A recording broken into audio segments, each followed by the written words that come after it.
Dans cette capsule-ci, on va aller de nouveau traiter de quelques exemples d'application de la loi de désintégration radioactive. Bon, on se rappelle un peu les termes de cette loi-là, que le nombre d'atomes encore radioactifs décroît de façon exponentielle à partir du nombre initial. Le nombre initial étant là où on commence à compter ces atomes-là. Taux de radioactivité, et ainsi de suite. On a vu quelques exemples. Alors, je vais me tourner vers les exemples, les exercices 15 et 17 du chapitre 13.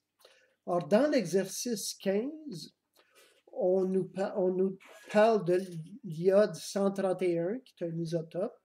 Il est utilisé dans le diagnostic, le traitement de certaines maladies de la glande thyroïde, parce qu'il est radioactif, il émet des particules et il peut irradier des cellules malades.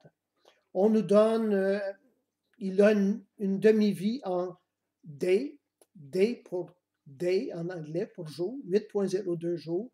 Au moment où on le regarde, il a initialement une activité de 2 gigabecquerels, donc 10 à la 9 becquerels ou 10 à la 9 désintégrations par seconde. On demande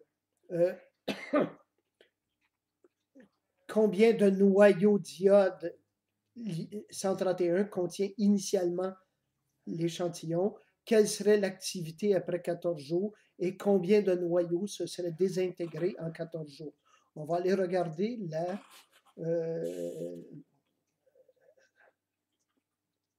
solution que j'en ai préparée. Bon, j'ai calculé ici, on peut calculer le coefficient, la constante de désintégration à partir de la demi-vie, c'est le log de 2 sur la demi-vie. On peut le faire en D-1, c'est-à-dire combien de désintégrations par jour, la probabilité d'une désintégration par jour. Ici, c'est plutôt, je l'ai fait en secondes et on va l'appliquer des deux manières. En seconde moins 1, donc on a transformé la demi-vie, 8 jours, 8.02 jours, en combien de secondes? À raison de, évidemment, 24 heures et 3600 secondes par heure. Comment trouver le nombre initial d'atomes? Bien, on a vu que le taux de radioactivité est directement proportionnel au nombre d'atomes, la constante étant lambda, donc je peux isoler N0 immédiatement. Ici, je l'ai fait en me servant de la désintégration qu'on nous donnait, qui est en becquerel, donc en seconde moins 1. Alors, pourquoi j'ai utilisé le lambda en seconde moins 1 et j'ai trouvé 2 fois 10 à la 15 noyaux. Mais on aurait pu convertir R0, au lieu de le mettre en seconde moins 1, on aurait pu le mettre en D-1, donc le taux qui est à chaque seconde, on le multiplie par le nombre de secondes dans une journée et on aurait pu diviser ensuite par le lambda exprimé en D-1, en jour moins 1. On trouve également, évidemment, le même nombre de jours. Il nous demande quel serait le nombre de... Quel serait le niveau, le taux de radioactivité après 14 jours. On nous donne 14 jours, on a tout intérêt à utiliser la constante de désintégration dans les mêmes unités et on trouverait, à partir de la désintégration initiale, qui est en becquerel, on trouve ici, on peut utiliser des D-1 si on met des D ici. Pourquoi? Parce que l'argument ou la puissance, l'argument de l'exponentielle doit être adimensionnel. Alors, si j'utilise des jours ici, je dois utiliser des jours moins 1 là. Et on trouve 597 fois 10 à la 6 becquerel. On nous demande le nombre d'atomes qui se sont désintégrés. Delta N, c'est le nombre après 14 jours, moins le nombre initial. J'écris le nombre après 14 jours, c'est le nombre initial fois l'exponentielle. Donc, on a N0 fois E à la moins lambda fois 14 moins 1.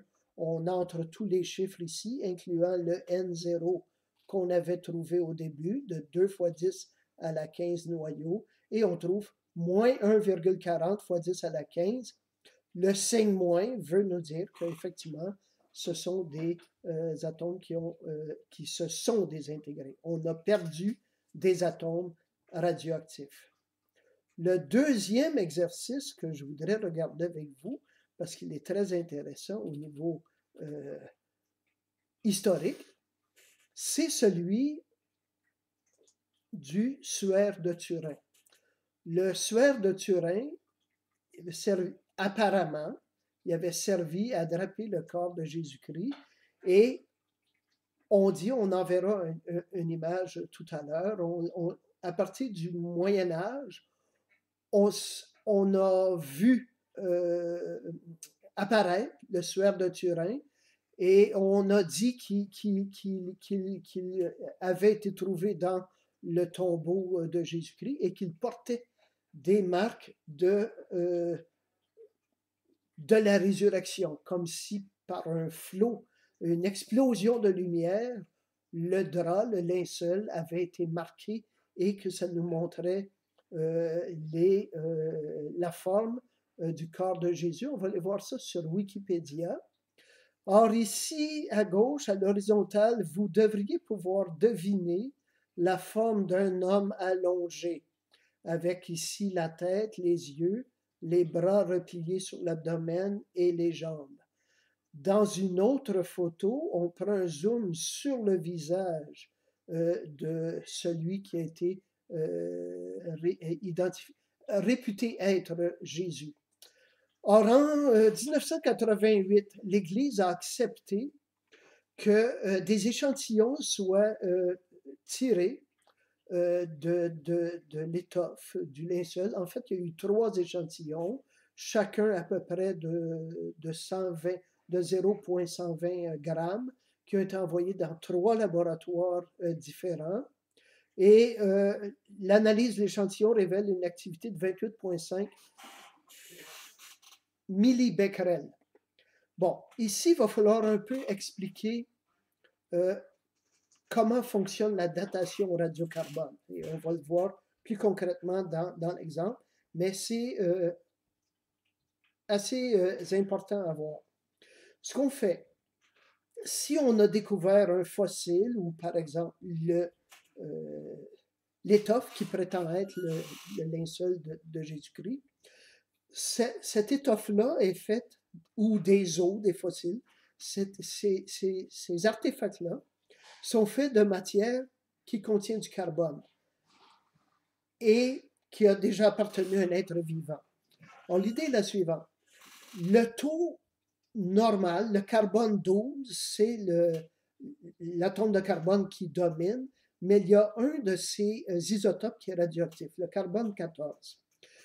Le ratio entre le nombre de carbone 14 et de carbone 12 est de 1,30 fois 10 à la moins 12.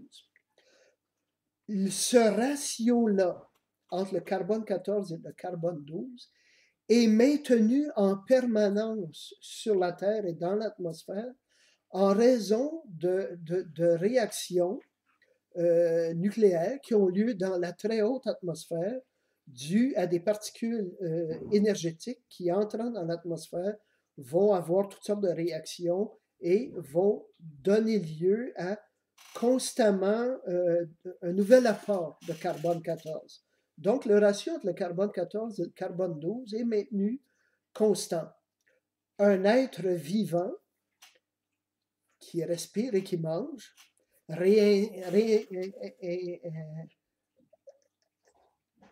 ingère constamment du nouveau carbone dans lequel ce ratio-là est maintenu, 1,30 fois 10 à la moins 12.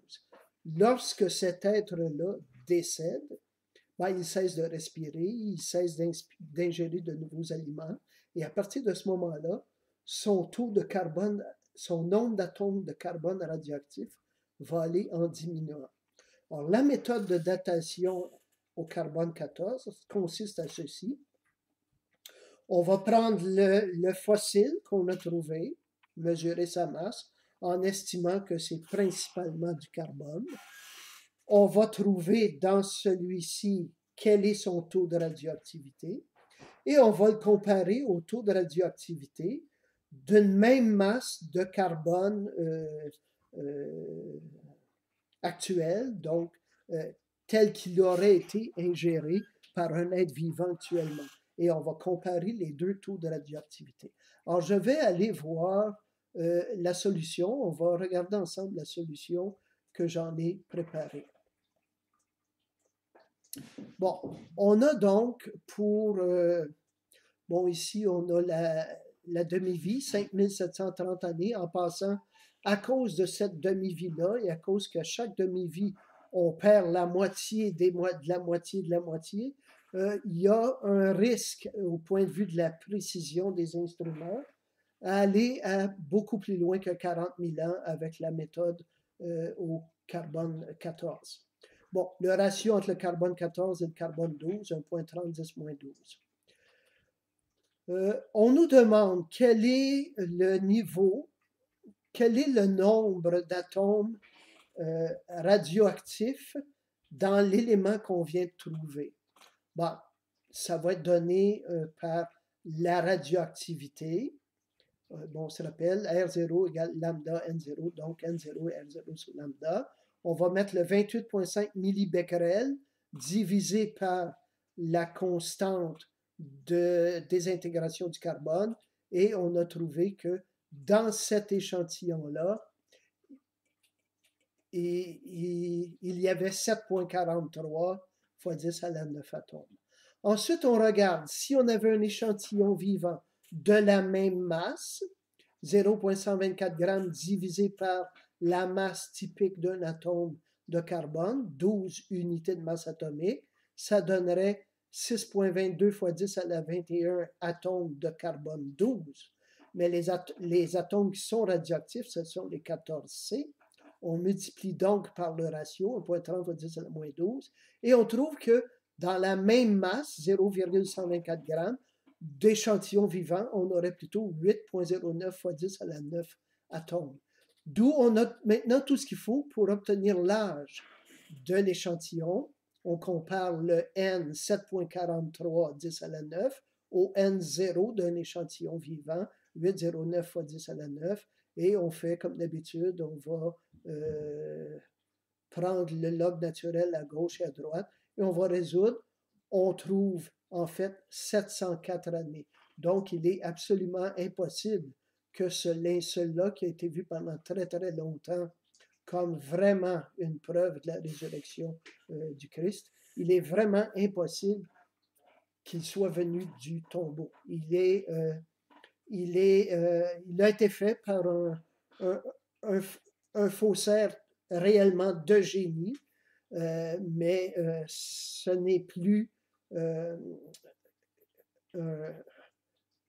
un signe de résurrection du Christ auquel l'Église accepte de se référer.